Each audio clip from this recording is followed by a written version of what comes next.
আমৃত্যু ভালোবাসি তোকে। লেখনীতে সালমা চৌধুরী। পর্ব ৬। মেঘ বরাবরই খুবই অভিমানী। অল্পতেই কান্না করে দেয়। রাত ১০টা বেজে গেছে, এখনও মুখ ফুলিয়ে রুমে বসে আছে মেয়েটা। সারাদিন খাওয়া নেই। তড়িঘড়ি করে তানবীর বাড়িতে ঢোকে। এসে মাকে জিজ্ঞেস করে মেঘ খেয়েছে। হালিমা খান সহসা উত্তর দিলেন, সন্ধ্যার পর থেকে এত ডাকছি, দরজা তো খুলছে না। তানবীর আর কথা বাড়ালো না। তড়িৎ গতিতে ছুটে গেল বোনের দরজার সামনে। প্রথমে আস্তে করে ডাকলো, ম্যাগের সাড়া নেই।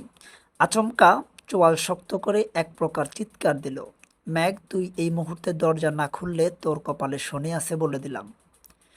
ম্যাগ শোয়া থেকে এক লাফে উঠে বসলো। কয়েক সেকেন্ডে দৌড়ে গিয়ে দরজাটা খুলল। চোখ তুলে তাকানোর সাহস নেই ভাইয়ের দিকে।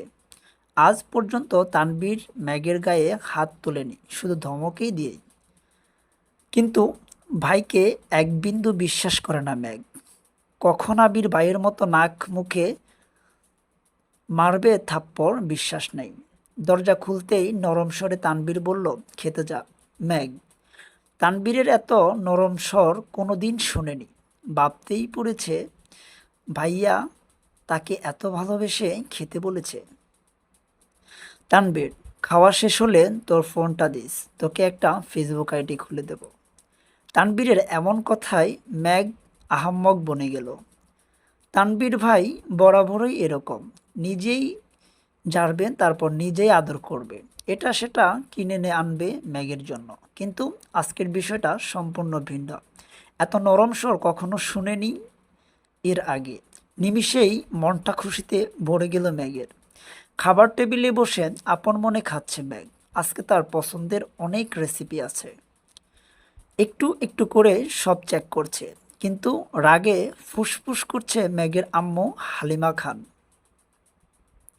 হালিমা খান, সন্ধ্যা থেকে যে তোকে এতবার ডাকতে গেলাম, বের হলি না কেন? ঠিকই, ভাইয়ের ভয়ে বের হয়ে আসলি। আমাকে কেন কষ্ট দেস? তোকে কে কি বলে 2 দিন পর পর না খেয়ে পড়ে থাকিস? কিছুদিন পর যে অ্যাডমিশন, না খেলে পড়বি কিভাবে? আর না পড়লে ভর্তি হবি কিভাবে? তুই ও তোর ভাইয়ের মতো হচ্ছিস। সে সারাদিন ভণ্ডের মতো টুই টুই করে ঘুরে, আর তুই ও এখন তার ভাব নিচ্ছিস। খেয়ে না খেয়ে রুমে পড়ে থাকিস। আর শোন, মেয়ে মানুষের এত রাগ জেদ ভালো না। তোর এই রাগ জেদ সামলানোর জন্য আমার সারা জীবন তোর পাশে থাকবো না। এতটুকু বললেই চোখ পড়ে ড্রয়িং রুমে দাঁড়ানো আবিরের দিকে। আবিরের চাউনিতে পরিষ্কার রুষ্টতা। শ্যামবর্ণের মুখমণ্ডল কালো দেখাচ্ছে। কড়া কণ্ঠে মামনের দিকে তাকিয়ে প্রশ্ন করল, কি হয়েছে? পুরুষালী কণ্ঠে আঁতকে ওঠে ম্যাগ। হালিমা খান গলা নামিয়ে উত্তর দিল, খায় না ঠিকমতো, পড়াশোনা করে না, কি করবে ওকে নিয়ে? আবির পূর্বের অভিব্যক্তি বজায় রেখে উত্তর দিল, ওকে কিছু বলো না। কাল থেকে ম্যাগ টাইম টু টাইম খাবে। একটু এদিক সেদিক হলে সেটা আমি দেখব। আবিরের কথায় খুশি হয়ে গেল হালিমা খান। কিন্তু ম্যাগ খুশি হবে নাকি ভয় পাবে তা বুঝে উঠতে পারল না। এত বছরের অভিমান করে মাঝে মাঝে না খেয়ে থাকলে তানবীর এসে ধমকে বা বুঝিয়ে খাওয়াতো, এখন সেই দায়িত্ব নিতে যাচ্ছে আরও একজন। দুইজন মিলে ম্যাগকে শাসন করবে, ভাবতেই ম্যাগের বুক কেঁপে ওঠে। আবার মনের মধ্যে অন্য রকম প্রশান্তিও কাজ করে ম্যাগের। আবির ভাইয়ের মূল্যবান সময়ের মধ্যে 5 মিনিট সময় যে ম্যাগকে নিয়ে ভাববে, এতেই খুশি খুশি লাগছে ম্যাগের। তৎক্ষণাৎ মনে হয়ে গেল তানবীর ভাইয়া বলেছে ফেসবুক আইডি খুলে দিবে। তাড়াতাড়ি খেয়ে রুমের দিকে ছুটল ম্যাগ। রুম থেকে ফোন নিয়ে ছুটে গেল তানবীর ভাইয়ার রুমে। কিন্তু তানবীর ভাইয়ার রুমে নেই। কিছুক্ষণ অপেক্ষা করলো, কিন্তু কোথাও নেই। মোবাইল নিয়ে নিজের রুমে ঢুকতে যাবে, হঠাৎ শুনতে পেল তানবীরের কণ্ঠ, কিন্তু কোথায় আছে? বাধ্য হয়ে ম্যাগ জোরে ডাক দিল, ভাইয়া। তানবীর পাশের রুম থেকে উত্তর দিল, আবির ভাইয়ার রুমে আমি, আয়। আবির ভাই নামটা শুনেই ম্যাগের বুকটা হু হু করে উঠে চিন্তায়। নিজেকে নিজে সাহস দেওয়ার চেষ্টা করলো। তারপর গুটিসুটি পায়ে হেঁটে দরজায় দাঁড়ালো। তানবীর, ভেতরে আয়। ম্যাগ, মোবাইলটা দিয়ে যা। তুমি কাজ করো। তানবীর, আরে ভেতরে আয়, বস তুই, তোকেও দরকার দরকার লাগবে। ম্যাগ আর কথা না বাড়িয়ে চুপচাপ খাটের কর্নারে বসলো। আবির নেই রুমে, ওয়াশরুমে আছে মনে হয়। তানবীর ফোন নিয়ে কি যেন করছে, তখনই ওয়াশরুম থেকে বের হলো আবির। ম্যাগের দৃষ্টি পড়ে সেদিকে। একটা ছাই রঙের টি শার্ট আর একটা ব্ল্যাক ট্রাউজার। ভেজা চুলগুলো থেকে টপ টপ করে পানি পড়ছে, শরীরের টি শার্টটা অনেকটাই ভিজে গেছে। ম্যাগ টেনে হিসড়ে দৃষ্টি নামিয়ে আনলো। মনে মনে ভাবছে, একটা মানুষ এত কিউট কিভাবে হয়। যদি পারতাম আমার পড়ার টেবিলে সাজিয়ে রাখতাম, সারাদিন পড়তাম আর দেখতাম, তাহলে আমার মন কখনো খারাপ হতো না। লোকটা ফর্সা নন, শ্যামলা গায়ের রং, কিন্তু দেখতে মারাত্মক সুন্দর। সবচেয়ে মারাত্মক ওনার লোক, তাকানোর স্টাইল, ওফ, যতবার দেখি ততবারই নতুন করে ক্রাশ খাচ্ছি। আবির ভাই খাটের অপর পাশে মোবাইল হাতে নিয়ে বসছেন। তানবীর ভাইয়া মোবাইলে ফেসবুক অপশনে ক্রিয়েট নিউ অ্যাকাউন্ট ঢুকতেই তানবীর ভাইয়ার ফোন কল আসে। দাঁড়িয়ে পকেট থেকে ফোন বের করে রিসিভ করে কথা বলা শুরু করে। অমনি ম্যাগের মোবাইলটা আবিরের হাতে দিয়ে বলে, ভাইয়া তুমি ওরে এক অ্যাকাউন্ট খুলে দাও, আমার গুরুত্বপূর্ণ কল আসছে। এই বলে মোবাইল রেখে রুম থেকে বেরিয়ে চলে গেলেন। ম্যাগ বসে আছে চুপচাপ, মুখ তুলে তাকাতে সাহস পাচ্ছে না, বুকটা এখনো ধুকপুক করছে। আবির ম্যাগের মোবাইল নিজের মতো করে ফেসবুক অ্যাকাউন্ট খুলছে। জন্ম তারিখ, সাল, নাম কিছু জিজ্ঞেস করার প্রয়োজন মনে করছে না উনি। সব কাজ শেষ করে ফোনটা এগিয়ে দিল ম্যাগের দিকে। তখনই রুমে ঢুকলো তানবীর।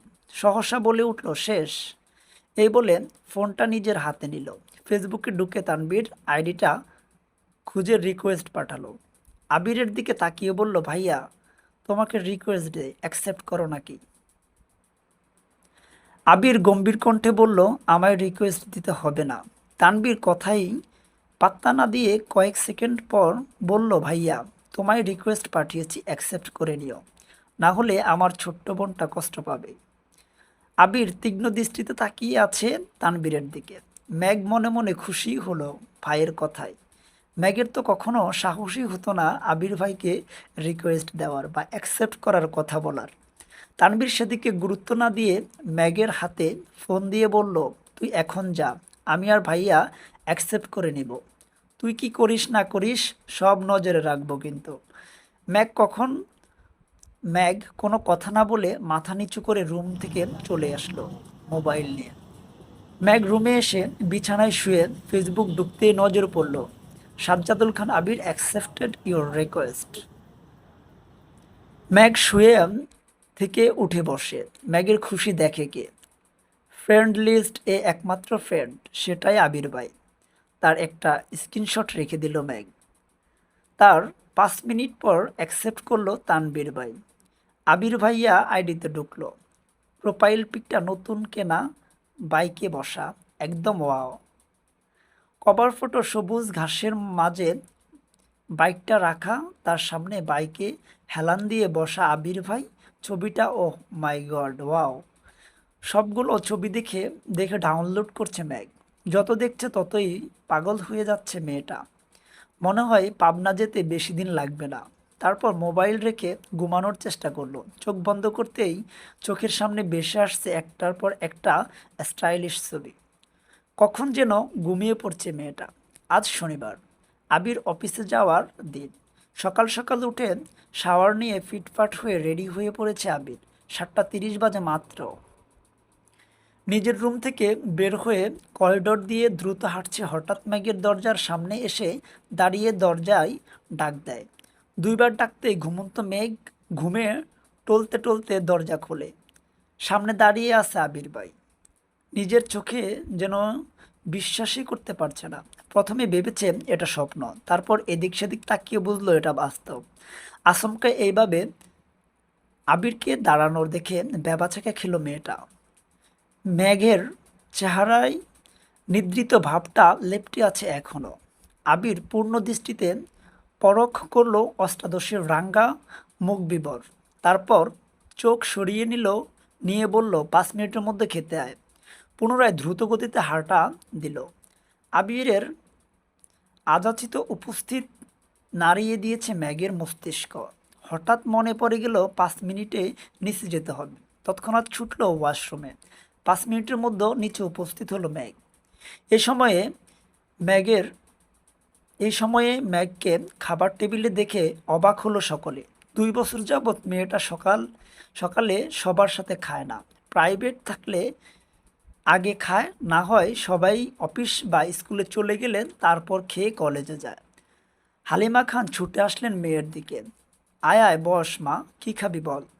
টেবিলের কাছে আসতেই দেখলো একটা চেয়ারই ফাঁকা আছে, সেটা আবার আবির ভাইয়ের বিপরীতে। কিন্তু এখানে বসার বিন্দু পরিমাণ ইচ্ছে নেই তার, কারণ আবিরের আশেপাশে থাকলে ম্যাগ কেমন একটা ঘুরে থাকে। মন মস্তিষ্ক সব যেন আবিরের নিয়ন্ত্রণে থাকে, কিন্তু কিছু করার নেই। বাধ্য হয়ে বসতে হলো এই চেয়ারে। আবির মাথা নিচু করে মনোযোগ দিয়ে খাচ্ছে। ম্যাগ তখন ঘুমে টলতে টলতে আবিরকে দেখছিল রাজপুত্রের মতো, কিন্তু এখন আর সে তাকাতে পারছে না।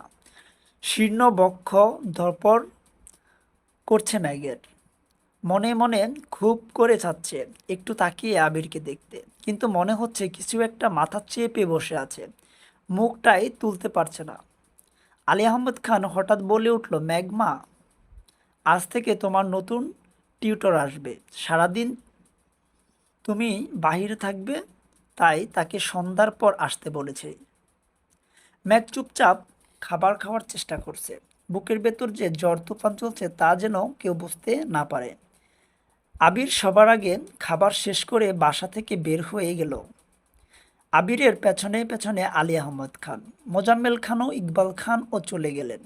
ইকবাল খানের আগেই অফিসে জানিয়ে দিয়েছে অফিস যেন সাজিয়ে গুছিয়ে রাখে। আবির অফিসের সামনে এসে বাইক পার্ক করে অফিসে ঢুকতে গেলে সিকিউরিটি গার্ড বলে, উঠেন স্যার, আপনার একটু বসতে হবে। বড় স্যাররা না আসলে আপনি ভেতরে যেতে পারবেন না। আবিরের পায়ের রক্ত মাথায় উঠে যাচ্ছে।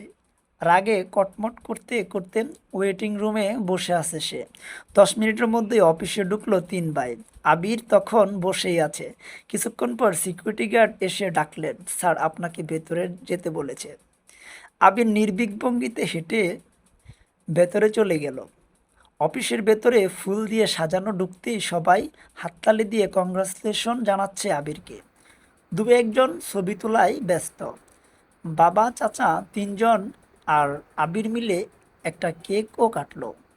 3 ভাইয়ের তো আজকে খুশির দিন। বংশের বড় ছেলে তাদের কোম্পানির হাল ধরতে যাচ্ছে। এর থেকে বড় পাওয়া আর কি আছে। তানবীরের মতো আবির যদি মুখের উপর বলে দিত আমি ব্যবসা সামলাবো না, তখন তো কিছুই করার ছিল না। আবির যেহেতু মেনে নিয়েছে, এতেই হবে। ঘণ্টাখানেক হলো আবির অফিসে এসেছে। এর মধ্যে চাচ্ছু ইকবাল খান বাতিজাকে সব কাজকর্ম বুঝিয়ে দিতে ব্যস্ত। অন্যদিকে আলী আহমেদ খান এবং মোজাম্মেল খান আজ আড্ডায় মগ্ন। তাদের মাথা থেকে সব চাপ চলে গেল। 2 ভাই মিলে চা খাচ্ছে, খুনসুটি করছে। এত বছরের ব্যবসায়িক জীবন অবসানের সময় এসেছে এবার। সারাদিন আবির ব্যস্ততায় কাটে। প্রথম দিনে অফিস দায়িত্ব বুঝে নিয়ে নেয়া বিশাল চাপ। মাঝখানে একবার সময় করে বাবা চাচাদের সাথে তোলা একটি ছবি ফেসবুকে শেয়ারও করেছিল। 6টায় বাসায় ফিরছে আবির। এসেই সোজা রুমে চলে গেছে। শাওয়ার নিয়ে রেস্ট নিচ্ছে। হয়তো ঘুমিয়ে পড়েছিল। দূর স্বপ্নই দেখল কি না আচমকা উঠে বসলো বিছানায়। আবিরের চোখে মুখে উদ্বেগ স্পষ্ট। তড়িঘড়ি করে রুম থেকে বের হয়ে নিচে আসলো। পরিস্থিতি স্বাভাবিক। মালিয়া খান এবং হালিমা খান কাজে ব্যস্ত।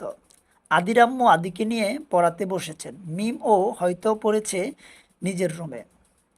কয়েক মুহূর্ত সোফায় বসে আবার উঠে রান্নাঘরের দিকে গেল। হালিমা খানের দিকে তাকিয়ে ঠান্ডা কণ্ঠে জিজ্ঞেস করলো, ম্যাগ কোথায় মামনি?